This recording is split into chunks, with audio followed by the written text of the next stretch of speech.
আসলে মাঝখানে আমাদের একটা গ্যাপ ছিল কি মানে শিল্পীদের সাথে এক শিল্পী আরেক শিল্পী কাজ করতো না বা আরেক শিল্পী থাকলে সে কাজ করতো না, এরকম একটা গ্যাপের কারণে আমাদের ছবির সংখ্যা অনেকটা কমেছিল।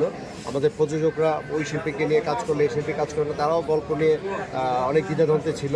সেই দ্বিধাদ্বন্দ্বটা এখন বন্ধ হবে আশা করি। আমাদের ছবি অনেকটাই এবছর বাড়বে, আমাদের অনেক প্রযোজক ছবি বানাবে।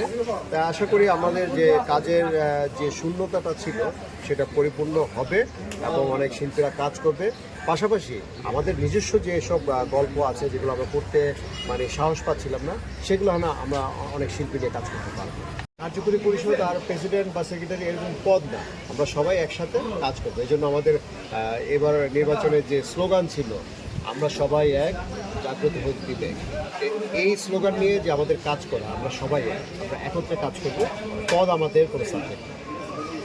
আমরা একটি কিছুটা সিনেমাতে গ্যাপ দেখেছি এই মানে নির্বাচনের সাথে যেই ইমেজটা এখন তৈরি হয়েছে, এর সাথে কি আমরা নতুন কোনো সিনেমা দেখতে পাবো কিনা? ঠিক আছে, নতুন আমরা সিনেমাতে আপনাকে পাবো কিনা, যে মূল কাজটা আসলে অভিনয়ের যে জায়গাটা, সেই জায়গাটা।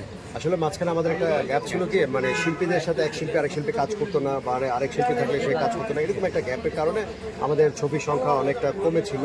আমাদের প্রযোজকরা ওই শিল্পীকে নিয়ে কাজ করলে এই শিল্পী কাজ করলে না, তারাও গল্প নিয়ে অনেক দ্বিধাদ্বন্দ্বে ছিল। সেই দ্বিধাদ্বন্দ্বটা এখন বন্ধ হবে আশা করি। আমাদের ছবি অনেকটাই এবছর বাড়বে, আমাদের অনেক প্রযোজক ছবি বানাবে। তাই আশা করি আমাদের যে কাজের যে শূন্যতাটা ছিল সেটা পরিপূর্ণ হবে এবং অনেক শিল্পীরা কাজ করবে। পাশাপাশি আমাদের নিজস্ব যে সব গল্প আছে যেগুলো আমরা করতে মানে সাহস পাচ্ছিলাম না, সেগুলো না আমরা অনেক শিল্পী নিয়ে কাজ করতে পারবো।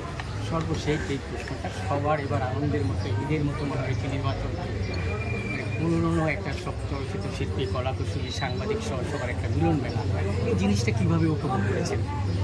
হ্যাঁ, অবশ্যই আমরা শতভাগ উপভোগ করেছি। এই কারণে রমজানের পর ঈদের পর আমাদের নির্বাচন, এই নির্বাচনে আমাদের যে ঈদ পূর্ণ মিলনে যে একটা অনুষ্ঠান হয় আমাদের, সেই অনুষ্ঠানটা হলো আমাদের নির্বাচন।